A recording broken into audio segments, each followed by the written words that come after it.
আন্তর্জাতিক গণতন্ত্র দিবস উপলক্ষে বিএনপির আয়োজিত সমাবেশে জড়ো হচ্ছে নেতাকর্মীরা। প্রিয় দর্শক, সরাসরি যুক্ত করেছে আপনাদেরকে। এই মুহূর্তে আমরা রয়েছি বিএনপির যে কেন্দ্রীয় অফিস নয়াপল্টনের যে কেন্দ্রীয় কার্যালয়, সেই কার্যালয়ের সামনে, এবং এখানে কিন্তু দেখা যাচ্ছে যে একদম অর্থাৎ বিএনপির যে কার্যালয়টির সামনে একদম পুলিশ, হাসপাতাল থেকে শুরু করে কিন্তু একদম পুরো সড়কটি জুড়েই কিন্তু বিএনপি নেতাকর্মীদের এক প্রকার বলা চলে ঢল নেমেছে। এবং বিএনপি নেতাকর্মীরা কিন্তু এসেছেন তারা যে সমাবেশে অংশগ্রহণ করবার জন্য, এবং সকাল থেকেই বিএনপির নেতাকর্মীরা জড়ো হচ্ছেন নয়াপল্টনের যে কেন্দ্রীয় কার্যালয়, সেই কেন্দ্রীয় কার্যালয়ের সামনে।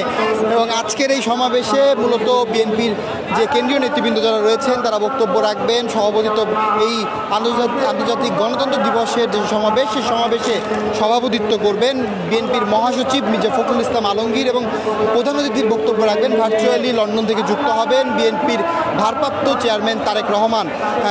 মূলত আজকের এই সমাবেশের মধ্য দিয়ে পরবর্তীতে বিএনপি যে প্রস্তাবনাগুলো রেখেছে অন্তর্বর্তীকালীন সরকারের কাছে সংস্কারের বিষয়ে, সেই প্রস্তাব সম্পর্কিত, এরপরে দেশের যে অভ্যন্তরীণ যে এখন অবস্থা, আইন শৃঙ্খলার অবনতি, সেই বিষয়গুলো নিয়ে দলীয় নেতৃবৃন্দদেরকে দিক নির্দেশনা দিবেন। এবং বলা হচ্ছে যে আজকের এই সমাবেশ থেকে মূলত বিএনপি নতুন কোনো বার্তা, বিএনপি পরিচালনার ক্ষেত্রে নতুন এক বার্তা মূলত দেয়া হবে বলে কিন্তু বিষয়টি ধারণা করা হচ্ছে। এবং সকাল থেকেই বিএনপির যারা নেতাকর্মী রয়েছেন বিভিন্ন জায়গা থেকে, ঢাকার আশেপাশের অর্থাৎ ঢাকা জেলার নেতৃবৃন্দরা এসে জড়ো হচ্ছেন সকাল থেকেই। এখনও কিন্তু দেখা যাচ্ছে বিএনপির মিছিল নিয়ে বিভিন্ন নাইট অ্যাঙ্গেল মোড় থেকে এখনও মিছিল নিয়ে প্রবেশ করছেন বিএনপির যারা নেতৃবৃন্দ রয়েছেন, যারা নেতাকর্মী রয়েছেন, তারা কিন্তু প্রবেশ করছেন। এবং আমরা দেখতে পাচ্ছি বিএনপির যে কেন্দ্রীয় কার্যালয়, অর্থাৎ আমরা ঠিক কার্যালয় পর্যন্ত যেতে পারিনি, মানুষের ভিড় এত ছিল এতখানি।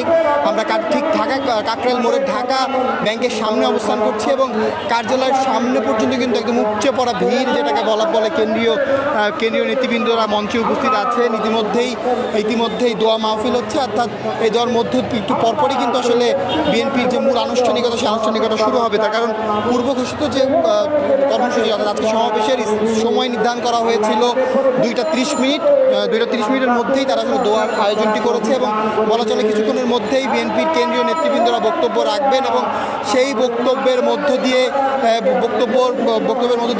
বিএনপির পরবর্তী আসলে, যেহেতু বিএনপি এখন দীর্ঘ 15 বছর পর বিএনপি সমাবেশ করতে পারছে, এবং 28 অক্টোবরের পরে আজকে কিন্তু বলা চলে যে বিএনপি এত লোক সমাগম হয়েছে বিএনপি কার্যালয়টির সামনে। তার কারণ আমরা 28 অক্টোবরের পরে কিন্তু আমরা আসলে সেইভাবে করে বিএনপির যে দলীয় যে সাংগঠনিক যে কর্মকাণ্ড, সেই কর্মকাণ্ডগুলো কিন্তু আমরা দেখতে পাইনি।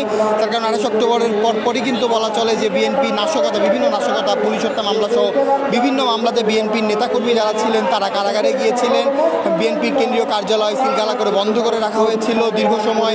নির্বাচন অনুষ্ঠিত হয়েছে 7 জানুয়ারি নির্বাচনের পরপর, কিন্তু আবারও বলা চলে যে 1 মাস পরে বিএনপির কার্যালয়টি খুলে দেওয়া হয়েছে। তারপর থেকে বিএনপির নিজেদের সাংগঠনিকভাবে বিএনপির যে দুর্বলতা, সেই দুর্বলতাগুলো ঘোচানোর জন্য তারা কিন্তু তার সাংগঠনিকভাবে সবল হবার কাজগুলো তারা করছিলেন। এবং আজকে কিন্তু, অর্থাৎ আজকে দীর্ঘ সময় পরে বিএনপি সমাবেশ ডেকেছে। এর আগেও বিএনপি বিভিন্ন সময় সমাবেশ ডেকেছে, তবে এত লোক সমাগম বা এত নেতাকর্মীদেরকে নিয়ে সমাবেশ কিন্তু বলা চলে 28 অক্টোবরের পরেই দেশবাসী শেষবারের মতন দেখেছে। এবং আজকে আবারও কিন্তু এত সমাগম হয়েছে বিএনপির যে সমাবেশ, অর্থাৎ আন্তর্জাতিক গণতন্ত্র দিবস উপলক্ষে। যদিও গণতন্ত্র দিবস 15ই সেপ্টেম্বর, কিন্তু 15ই সেপ্টেম্বর মূলত একটি বৈরী আবহাওয়া ছিল বাংলাদেশে, লাগাতার বৃষ্টি হচ্ছিল, এবং বিভিন্ন, অর্থাৎ একটি স্থলভাগে একটি ঝড়ের একটি বিষয় ছিল, তো নিম্নচাপ ছিল। সেই নিম্নচাপের মধ্যে তারা আসলে সমাবেশটি করেননি। তারা পরবর্তীতে 17ই সেপ্টেম্বর, অর্থাৎ আজকে ধার্য করেছিলেন দিনটি, এবং পূর্ব ঘোষিত যে দিন ধার্য করা হয়েছিল, সেই পূর্ব ঘোষিত দিন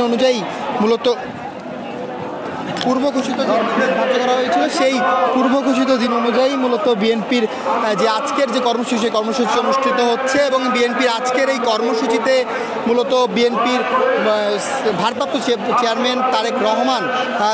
চেয়ারপারসন তারেক রহমান তিনি বক্তব্য রাখবেন, এবং দলটির মহাসচিব মির্জা ফখরুল ইসলাম আলমগীর মূলত আজকের এই